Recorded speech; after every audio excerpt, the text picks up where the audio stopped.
Los circuitos integrados, también conocidos como chips o microchips, representan un hito fundamental en la evolución de la tecnología electrónica. Estas diminutas estructuras, generalmente compuestas de silicio, abarcan unos pocos milímetros cuadrados de superficie y albergan una compleja red de componentes electrónicos interconectados. Están protegidos por un encapsulado de plástico o cerámica que incluye conductores metálicos para facilitar la conexión con una placa de circuito impreso. El nacimiento de los circuitos integrados se apoya en descubrimientos experimentales que demostraron la capacidad de semiconductores para reemplazar a los antiguos tubos de vacío. Esta innovación se vio potenciada por los avances científicos de la fabricación de semiconductores durante la segunda mitad del siglo XX. El logro más significativo fue la posibilidad de integrar cantidades masivas de diminutos transistores en un espacio sumamente reducido. Este avance representó una revolución en la creación manual de circuitos, que anteriormente implicaba el uso de componentes electrónicos discretos. Los circuitos integrados se encuentran en prácticamente todos los equipos electrónicos contemporáneos y han modificado de manera radical el paisaje de la electrónica, ya sea computadoras, teléfonos móviles y otros dispositivos electrónicos que constituyen piezas fundamentales de la sociedad actual, son posibles gracias a la asequibilidad de los circuitos integrados. El ingeniero alemán Werner Jacobi de Siemens AG presentó la primera solicitud de patente para circuitos integrados con dispositivos amplificadores de semiconductores en 1958, marcando un hito en la historia de esta tecnología.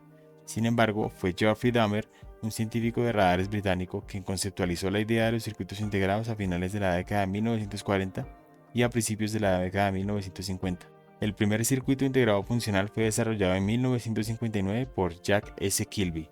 Poco después de unirse a la compañía de Texas Instruments, este dispositivo germanio integraba 6 transistores de una misma base semiconductora para formar un oscilador de rotación de fase. En reconocimiento a su innovador invento, Kilby fue galardonado con el Premio Nobel de Física en el año 2000. Robert Noyce, otro pionero en el campo de los circuitos integrados, patentó su propio diseño 6 meses después. Su enfoque resolvió problemas prácticos como la interconexión de componentes, lo que hizo que el circuito integrado fuera más adecuado para la producción en masa. Noyce no solo fue uno de los primeros en trabajar en circuitos integrados, sino también uno de los cofundadores de Intel Corporation, uno de los principales fabricantes de circuitos integrados a nivel mundial.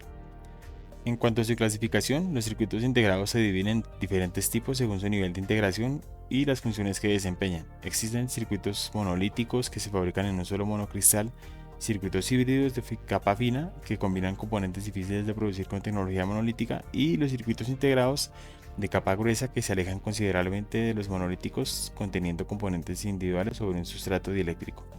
Los circuitos integrados tienen una amplia variedad de aplicaciones en la electrónica moderna, incluyendo computadoras y dispositivos electrónicos, con los microprocesadores, que son el cerebro de las computadoras y otros dispositivos electrónicos encargados de ejecutar instrucciones y realizar cálculos, con las memorias que almacenan datos y programas de manera temporal o permanente, en las comunicaciones con los microcontroladores usados en dispositivos como teléfonos móviles, sistemas de comunicaciones y controladores de redes, circuitos de radiofrecuencia para la transmisión y recepción de señales inalámbricas, en la electrónica de consumo con los sensores y controladores presentes en dispositivos como cámaras y pantallas táctiles, termostatos, etc.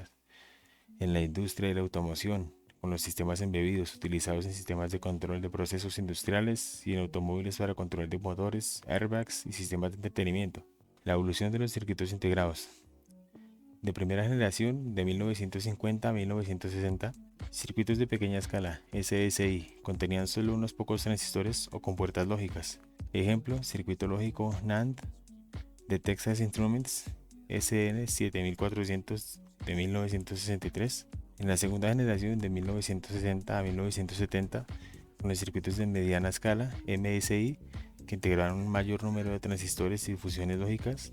Ejemplo, el multiplexor 41S74151 de Texas Instruments de 1965, de tercera generación de 1970 a 1980, de circuitos de gran escala LSI, que incluían miles de transistores permitiendo funciones más complejas. Ejemplo, el procesador de Intel 4004 de 1971.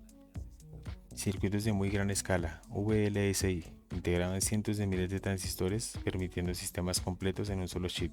Ejemplo, el microprocesador de Intel 80386 de 1985. Quinta generación, de 1990 al presente. Circuitos de ultra gran escala, ULSI, con millones o incluso miles de millones de transistores. ejemplo los microprocesadores modernos como el de Intel Core i9 o AMD Ryzen. Sin embargo, a pesar de los notables avances, existen limitaciones físicas y económicas en el desarrollo de los circuitos integrados. La disipación de potencia, las capacidades y la disponibilidad de componentes y la densidad de integración son factores que representan barreras y desafíos en su continua evolución. En resumen, los circuitos integrados han transformado la industria electrónica y han desempeñado un papel crucial en el desarrollo de la tecnología moderna. Su evolución ha sido impulsada por avances en fabricación de semiconductores y la comprensión de los dispositivos semiconductores. Aunque enfrentan desafíos en cuanto a densidad de integración y selección de componentes, los circuitos integrados siguen siendo el corazón de la tecnología actual y prometen un futuro más innovador. Muchas gracias.